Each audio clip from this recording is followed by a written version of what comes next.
महान दुख में फंस गया, परिणाम में पता चलेगा, अभी उसे पता परिणाम में। इसलिए ज्ञान ब्रह्मबोध प्राप्त करना बहुत कठिन, क्योंकि बिना निष्काम हुए आप आगे नहीं बढ़ सकते। तो बहुत सरल उपाय है, चाहे जो हो, जहां हो, जैसे भी हो, आप सबसे श्रेष्ठ भगवान के प्रिय बन जाएंगे और आपको इसमें इस तरह की कोई विशेष कष्टमयी साधना भी नहीं करनी पड़े। श्रीमद् भागवत में कहते हैं, अहो बत स्वपचतो गरीयान यज्जिह्वाग्रे वर्तते नाम तुभ्यम।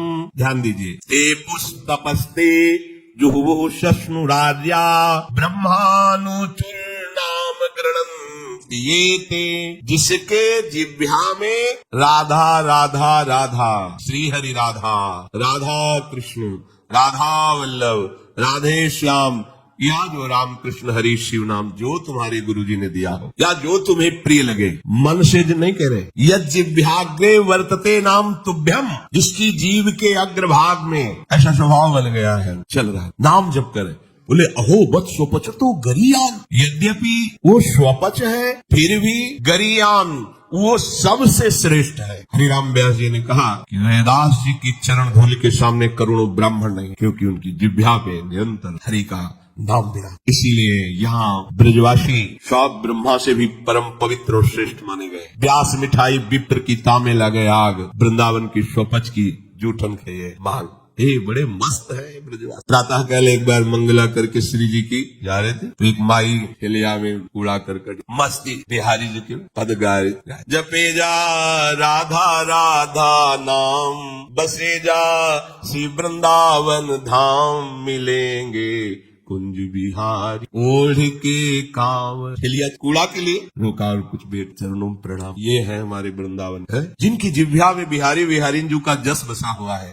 परम पावन श्रीधाम वृंदावन की परिचर्या में लगते, तो व्यास मिठाई विप्र की तामे लगे आग, वृंदावन के स्वपच की जूठन खाइए मांग, क्योंकि ये हरि प्रेम प्रदान। किसी की सामर्थ्य नहीं कि संतों के माथे पे हाथ रखे। एक ब्रजवासी का छोरा छोटा सा हो, उसके पैर चलो, कोई भी हो ऐसे लबा के हाथ, जा बाबा, और उसको जब प्रणाम किया ना भैया, लाडली जी कृपा हृदय निहाल हो गए। ये आशीर्वाद कौन दे सकते? देखो बरसाने के गोसाई का चरण छुओ, सीधे लाडली जी से हाथ करके बात करते हैं। लाडली जी, आपको विश्वास नहीं, अगर विश्वास कर लो तो लाडली जी उनके करकमल से सेवित है, वो जो कह रहे हैं वही लाडली जी करेंगी। भोरी सरकार है, पर हमें मनिलता मन की होने के कारण इन सब भावों पर विश्वास नहीं रहता। कह रहे कोई भी तपस्वी उसकी समानता नहीं कर सकता। जिसकी जिह्वा के अग्रभाग पर है, उसने सारी तपस्याएं कर ली, सारे तीर्थ स्नान कर लिए, भागने की जरूरत नहीं, राधा राधा बोलो, सारे तीर्थ स्नानों का फल तुम्हें उसी क्षण मिल जाएगा। तुम्हारी जिह्वा के अग्रभाग पर श्री हरि का नाम, प्रियाजू का नाम। सारे वेदों का अध्ययन कर लिया, उसे कुछ अध्ययन करने की जरूरत नहीं है। जो बड़ी बड़ी तपस्याओं से, तीर्थयाटन से, वेदाध्ययन से, यज्ञ आदि से गति मिलना दुर्लभ है, वो तुम्हें नाम से प्राप्त। कौन हो, कहाँ हो, कैसे हो, कोई प्रश्न नहीं। जैसे हो, जिस परिस्थिति में, जिस विषय में फंसे हो, वहीं से तुम्हें नाम उठा के महात्मा बना देगा, तुम्हें धनवान बना देगा, यशस्वी बना देगा, तुम तेज से संपन्न हो जाओगे। नाम का तेज, भगवान नाम का तेज है, प्रताप है भगवान नाम का। एक बार नाम आप बसा के तो देखो हृदय में, जोर से आलाप लोगे नाम का, प्रकृति का परिवर्तन हो जाए। अरे स्वामी का नाम है, सुमीर पवन सुत पावन नामू अपने बस करी राखे, जपहि नाम जन आरत भारी, मिटहि कुसंकट होय सुखारी। इदम ही पुंसस् तपसः श्रुतस्य वा सृष्टस्य सूक्तस्य च बुद्धिदत्तयोः अविच्युतोऽर्थः कविभिर् निरूपितो यदुत्तम श्लोक गुणानुवर्णनम। बड़े बड़े वेदनिष्ठ ब्रह्म ऋषियों ने निश्चय किया है कि भगवान के नाम का निरंतर जप गुण कीर्तन, इससे बड़ा कोई तप नहीं, कोई वेदाध्ययन नहीं, कोई यज्ञ नहीं, कोई ज्ञान या कोई दान इससे बढ़कर के नहीं है। बस प्रभु के नाम में तुम्हारी प्रीति हो जाए। कलिम सभाजयन्त्यार्या गुणज्ञाः सारभागिनः यत्र संकीर्तने नैव सर्वः स्वार्थो भी लप्यते न हृतः परमो लाभो देहि नाम भ्राम्यतामिहि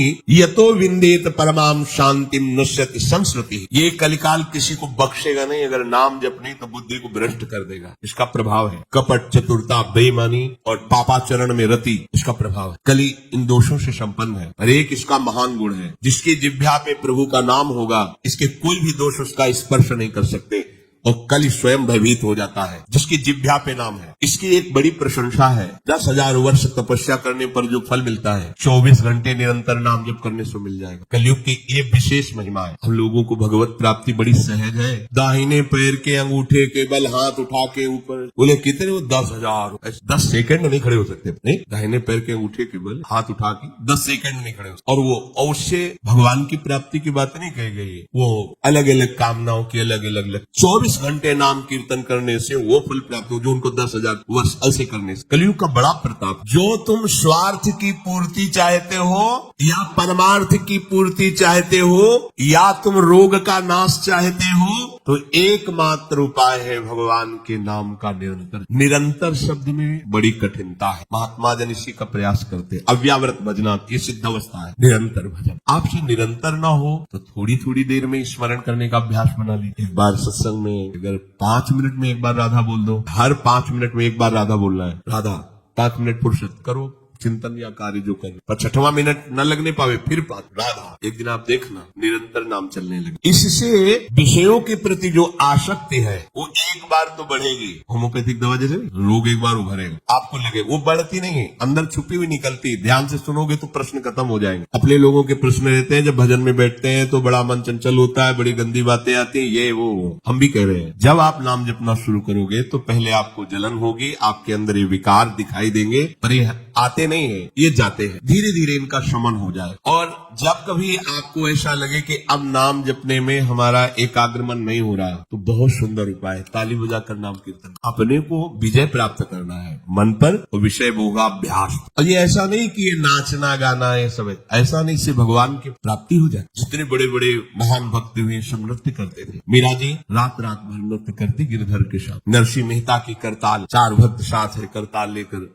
नाच गोविंद रीझ जाते। जहाँ कहीं 4 भक्त मिलकर कीर्तन करते होते हैं, नृत्य करते होते, उन्हीं के बीच में गोविंद भी नाचते होते। हमारी अभी दृष्टि मायाकृति इसलिए हम देख नहीं पा रहे हैं। प्रहलादस्तालधारी तरल गतितया चोद्धवा कांशधारी वीणाधारी सुरसिंह स्वर कुशलतया राग करता अर्जुनो भूत इंद्रो वादीन मृदंगम जय जय सुकराहा कीर्तने ते कुमारा यत्रागे भाववक्ता सरस रचनया व्यास पुत्रो बभूव। एक बार इन बड़े भक्तों का मिलन हुआ। श्री प्रहलाद जी, उद्धव जी, नारद जी, सनक सनंदन जी, सुखदेव जी आदि। अब इतने बड़े महापुरुष एकत्रित हुए, तो भगवान को बुलाया जाए। प्रगट बोले एक ही उपाय है, मदभक्ता यत्र गायंती तत्प्रतिष्ठाम। नारदा नारद जी ने कहा भगवान वहीं आ जाते। तो श्री प्रहलाद जी ने ताल देना पड़ा। ये भगवान को बहुत प्रिय है।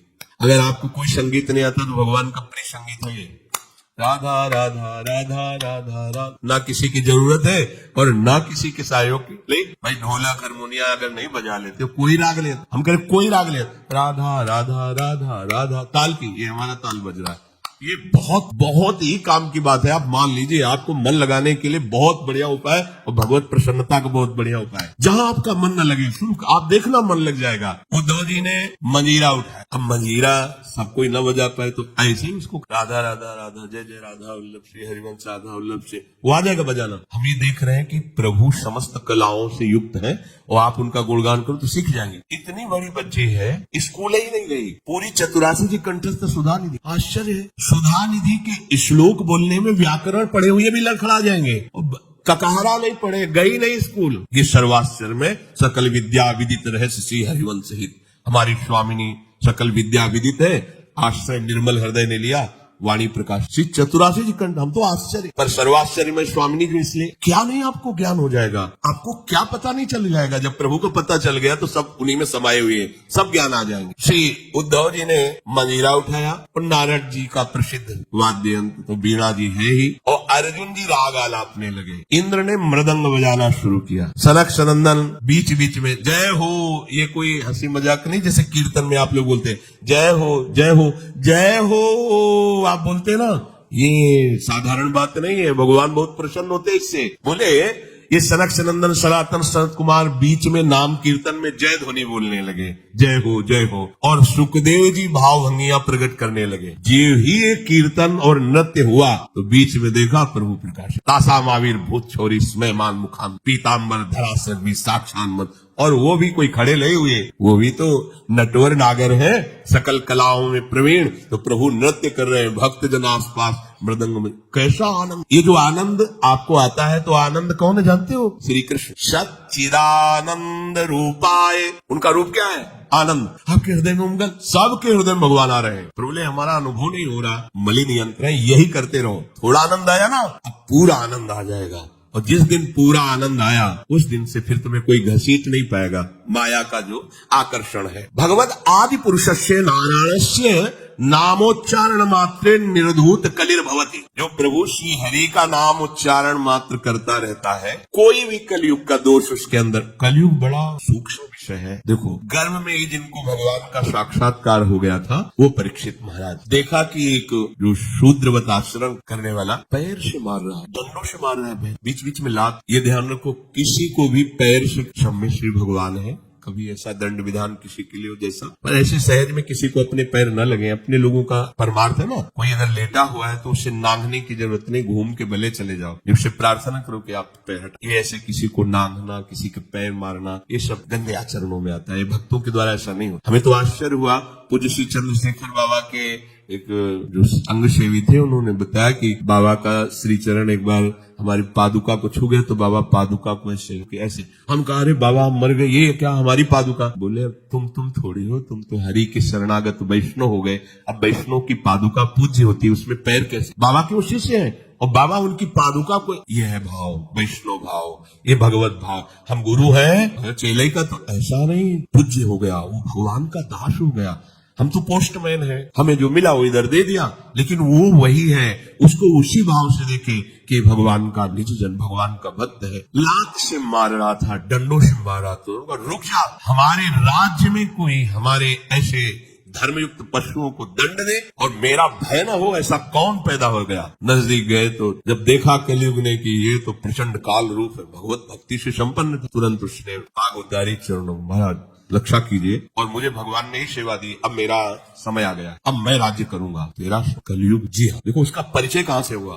धर्माचरण से। तो उनका, जब तक मैं जीवित हूं तब तक तेरा राज्य नहीं आने। हमारी प्रजा में अधर्माचरण फैले, होगा, आपको कुछ न कुछ तो स्थान देना ही होगा कि आप ठीक मदिरालय, और जो मदिरा सेवन, और जहाँ शरीर को बेचा जाता हो, भ्रष्ट आचरण किए जाते हो, जहाँ जुआ खेला जाता हो, ये द्वित कीड़ा, मद्यपान करना, व्यभिचार करना। व्यभिचार उसे ही कहते हैं जो धर्म से रहित काम संभव होता है, जो अपनी एक पत्नी व्रत रहकर भगवान की भावना से संतानोत्पत्ति की क्रिया, उसे व्यभिचार नहीं कहते, वो दोष युक्त नहीं, गृहस्थ धर्म के अंतर्गत है। लेकिन जो अन्य ऐसी भावना, कलयुग को आदेश दिया कि आप रह सकते हो। जो मदिरा पीता है, जो भ्रष्टाचरण करता है, और जो मांस खाता है, और जो देव कीड़ा करता है, आप, क्योंकि वहां कोई ऐसा करता ही नहीं, यहाँ रह सकते। उनका, महाराज आपने सब गंदे गंदे स्थान तो दे दिए, थोड़ा तो सांस लेने की जगह दो। उनका, ठीक, अधर्म से कमाया हुआ स्वर्ग, उस तक वो खुश हो गए। हाँ, ठीक है महाराज, आपकी आज्ञा के विरुद्ध बिल्कुल नहीं चलूंगा, चलेगा। जरासंध का जब वध हुआ था, तो उसका मुकुट जो था विजय में, तो भीम ने ही तो भगवान की प्रेरणा, तो अब ये उन्हीं के तो वंश में है ना। धरते ही शिकार की वृत्ति जागृत हुई, जंगल में गए, शिकार तो मिला नहीं, प्यास से व्याकुल हो गए। एक महात्मा समाधि में बैठे हुए थे, उनके आश्रम में प्रवेश किया। महात्माओं के आश्रम में प्रवेश करने की मर्यादा होती, पाग, अस्त्र शस्त्र, अपना पद का भाव ये बाहरी रख, क्योंकि यहाँ सर्व लोक महेश्वर भगवान के चिंतन में लगे हुए हैं, और विश्वास रखे कभी अमंगल नहीं हो सकता। तुम्हारे अंग रक्षक तुम्हारी रक्षा नहीं कर सकते, जैसा भगवान नाम रक्षा करता है। तो भगवान नाम का वहाँ सुरक्षा कवच होता है, जहाँ भगवत प्रेमी महात्मा होते हैं। इसलिए बहुत जगह शास्त्रों में पाया गया है। जैसे कर्ण ऋषि के आश्रम में दुष्यंत जी तो अंगरक्षकों को बाहर ही छोड़कर अपना राजमुकुट और चरण पादुका उतार करके बड़ी दैन्यता से होंगे। ऐसे कई जगह महात्माओं के, पर आज ही भूल गए। ऐसे आश्रम में प्रवेश किए, घोड़े से उतरे, कोई है, प्यास लगी है, तो ये मर्यादा है कि यदि राजा पधारे तो खड़े होकर उसका स्वागत, क्योंकि हम राजा के राज्य में रहकर भजन करते हैं। वो राजा हमारे भगवान का स्वरूप है, उसका खड़े होकर स्वागत और अर्घ आदि दिया जाए, ऐसा पूर्व ऋषियों ने किया है। अब वो समाधि शमीक ऋषि, उनका नजदीक गए, बड़े बड़े महात्माओं के दर्शन किए होंगे, तो क्या जानते नहीं कि समाधि अवस्था में है। समाधि अवस्था केवल शरीर दिखाई दे रहा है, बाहर से आप उसे मृत जैसा भी कह, अमृत स्थिति है, प्राण वायु ही संचलन नहीं हो रहा है, वृत्ति अंदर से, बाहर से सब क्रियाएं रुकी हुई, समाधि की अलग अलग स्थितियां हो। तो आज इनको देखो, कलयुग का प्रभाव, उनको ढोंग नजर आ रहा है। राजा आया, इसे क्या बात करना है, बस ये बात सोच करके तुम आंख मूंद के बैठ गए। और बाहर निकले, देखा एक मरा हुआ सर्प पड़ा हुआ था, उसे उठाया उनके गले में। ये कलयुग का दोष, एक महात्मा पर पाखंड का आरोप। जब कलयुग चढ़ जाएगा तो तुम्हें सब ऐसे नजर आएगा, सब पाखंड, सब भ्रष्ट है, अरे सब नाटक, कलयुग का स्वभाव। और उनका अपमान करने की चेष्टा, ये अपमान है। अच्छा, उनको पता भी नहीं है कि कोई आया है, कोई ऐसी चेष्टा। चले गए। कुछ ब्रह्म ऋषि बालक कोई सेवा कार्य से आश्रम में प्रवेश किए तो देखा समीक ऋषि के गले में मरा हुआ सर्प। वहाँ बाहर वनवासियों से पूछा कौन आया था? बोले चक्रवर्ती सम्राट महाराज परीक्षित। दूसरा कोई नहीं गया? नहीं। तो ऐसा अमंगल कार्य, इतना उनका अभद्र व्यवहार एक ब्रह्म ऋषि से। छोटे छोटे बालक ही ऋषियों के थे, गए और श्रृंगी ऋषि तर्पण कर रहे थे सूर्य भगवान का, तो जाके कहा कि आपके पिता के गले में मरा हुआ सर्प महाराज चक्रवर्ती सम्राट परीक्षित ने डाल दिया है। ऐसा धर्म का शासन करने वाला राजा अब इतना धार्मिक हो गया कि संत महात्माओं की स्थिति को भी नहीं जानता और अपमान कर दिया। ये समझते हैं कि इनको कोई दंड नहीं दे सकता, तो ये भूल करते हैं। ये दंडधारी राजाओं से भी बढ़कर प्रचंड दंड देने का अधिकार ब्रह्म ऋषियों के बालकों को भी है। जल उठाया और कहा मैं सत्य को साक्षी करके इस राजा को शाप देता हूँ, 7 दिन के अंतर्गत भयंकर रूप धारण करके तक्षक डसे, उसकी 7वें दिन मृत्यु हो जाए। अब आए अपने पिता के गले में लिपट कर रोने लगे। बहुत हिलन डुलन रोने की आवाज, धीरे धीरे प्राणवायु संचलित, आंख खुला और कहा रो क्यों रहे हो? उन्होंने कहा सर्प डाल करके परीक्षित जैसा अपमान, कोई बात है, और हमें चाहिए था कि हम उनका उठकर स्वागत करते, उनको जला भी पिलाते, गलती हमारी। देखो ब्रह्म। तो अन्य ऋषि बालकों ने कहा कि श्रृंगी ने तो शाप दे दिया, तुमने भयंकर ऐसा किस कार्य, उस शाप के योग्य क्या साथ दिया? बोले 7 दिन में तक अक्षर पाएगा डस। अब तो उनकी भी सामर्थ्य नहीं, पिता की भी की मिटास। ब्रह्म ऋषि के वचन ऐसे नहीं होते। तो ना ब्राह्मणत्व रह गया, न तपस्या रह गई, न भजन रह गया है, न भाव रह गया है। दिन भर हम झूठ बोलते रहते, तो हम कुछ भी बोले क्या लागू? सत्य का चिंतन करता है, ब्रह्मचर्य से रहता है, सत्य वाणी बोलता है, वो आज भी बोल दे तो वैसे ही हो जाएगा जैसा बोले। एक बालक के वचन को ब्रह्म ऋषि भी नहीं मिटा। अपने शिष्यों को भेजा, जाओ निवेदन करो महाराज परीक्षित को। उधर हो गए, जीव ही मुकुट उतार कर, ये क्या हो मेरे द्वारा, ये क्या? हाय हाय मच गया हृदय में। मैं किसी महात्मा के साथ ऐसा व्यवहार कैसे कर सकता हूँ? भगवान मुझे दंड दे। ये है धर्मात्मा का, भगवान मुझे दंड दे, बिल्कुल क्षमा न करे। इतने में ऋषि के शिष्य पहुंच जाते हैं और कहा महाराज आपको एक सूचना है, बड़ी अशुभ सूचना। आपके द्वारा जो कृत्य हुआ उसका दंड विधान श्रृंगी ऋषि ने कर दिया है। आज के 7वें दिन तक चक्षर पाक को डसेगा, आप अपना उपाय कर लीजिए। कल्याण का, बचने का तो कोई उपाय ही नहीं है। बहुत प्रसन्न हुए जैसे किसी ने उनको महासुख दे दिया। ये है भगवान के आश्रित, कोई भी साप ताप भय नहीं प्रदान कर सकता। प्रसन्न हुए, मैं तो मांग ही रहा था कोई दंड मिले। बहुत अच्छा। जन्मेजय को बुलाया, उसी क्षण रात दिया और गंगा किनारे जा करके बस आमरण अनशन व्रत, एक बूंद पानी भी नहीं पीऊंगा और कैसे भगवत प्राप्ति हो 7 दिन में चिंतन ही कर रहे थे। बड़े बड़े संत महात्माओं ने जो साप की बात सुनी, सब आ गए गंगा की। उसमें भगवान व्यासदेव जी, वशिष्ठ जी, बड़े बड़े महापुरुष नामी सब आ गए। सबसे पूछा 7 दिन में निश्चित भगवत प्राप्ति हो जाए, आप सब हमें ऐसा उपाय बताइए। सब आपस में विचार ही कर रहे थे। इतने में देखा आनंद में मगन हुए निर्वस्त्र दिगंबर भगवान सुखदेव, 16 वर्ष की अवस्था है, कृष्ण नाम जिह्वा से निकल रहा है, जीव आयुष्य। कैसे 7 दिन में भगवत प्राप्ति? बोले 7 दिन के पहले ही तुम्हें साक्षात्कार श्रीमद् भागवत श्रवण कराया और पूछा बेटा परीक्षित तुम्हें इस समय क्या तक्षक से डर है? उनका नहीं भगवान, आपने मुझे ऐसी स्थिति प्रदान कर दी कि एक तक्षक क्या करोड़ों महाकाल का रूप धारण करके भी आवे, मुझे कोई डर नहीं, क्योंकि मैं ऐसी स्थिति को प्राप्त हो गया हूं, मृत्यु मुझे छूने से उठे। इतने बड़े महापुरुष को भी कलयुग ने ठग लिया था, पर भगवान का आश्रय था ना। तो कह रहे हैं कि कलयुग का बिल्कुल भी प्रभाव उसके ऊपर नहीं पड़ेगा जो नाम जप करता रहेगा। बच्चों, इसलिए हम आपसे बार बार लगभग 2-4 दिन में सत्संग में प्रार्थना करते कि शराब मत पियो, बुद्धि भ्रष्ट कर देगा, कलयुग का स्थान है, ये वो कार्य करा देगा, इसी जीवन में तुम जीने लायक नहीं रहोगे। पराई बहन बेटियों के साथ व्यभिचार की प्रवृत्ति बिल्कुल मन में मत रखो, कलयुग का स्थान तुम्हें नष्ट कर देगा, दुर्गति हो जाएगी। ये जुआ खेलना, मटका और शेयर बाजार आदि के जुआ, ये सब जुआ के अंतर्गत आते हैं। बचिए, घर बैठे इतने लगा देंगे, इतने आ जाएंगे, और जब उतने सब चले जाएंगे तब बेईमानी सुहाएगी, गंदे आचरण सुहाएंगे, चिंता में बैठ जाओगे, कोई भजन साधन नहीं बनेगा। मेहनत करो, धर्म से कमाओ, मांस मत खाइए, कलयुग का निवास स्थान है, मांस खाओगे बुद्धि भ्रष्ट हो जाएगी, कलयुग तुम्हारी बुद्धि भ्रष्ट कर देगा। किसी के धन की चोरी मत कीजिए, संपत्ति का किसी भी तरह से अगर चोरी से लाए तो परिवार को नष्ट करने वाली चेष्टा हो जाएगी।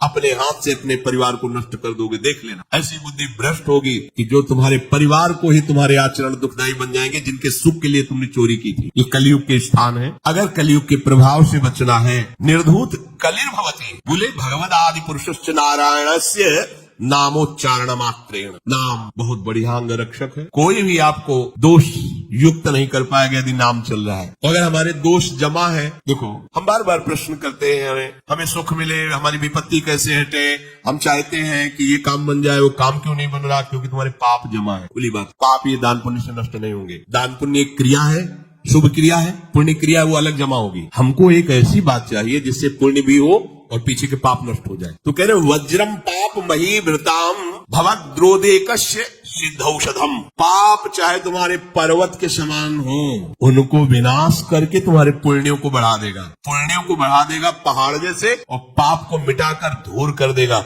जैसे देवराज इंद्र जिस पर्वत पर प्रहार करे वज्र का, तो धूल बन के रह जाएगा, एक कण भी उसमें नहीं होगा। वज्र की ताकत है। तो बोले वज्रम पाप मही भृताम भवद्रोदेकस्य सिद्धौषधम मिथ्या ज्ञान निशावे विशाल तमसिगमांश बिंबोदय।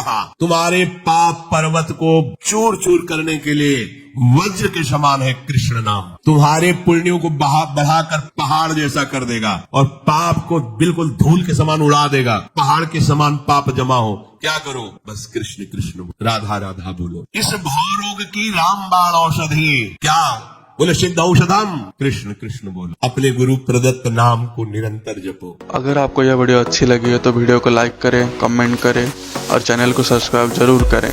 और मैं आपको मिलता हूँ कल एक और नए वीडियो के साथ। राधे राधे।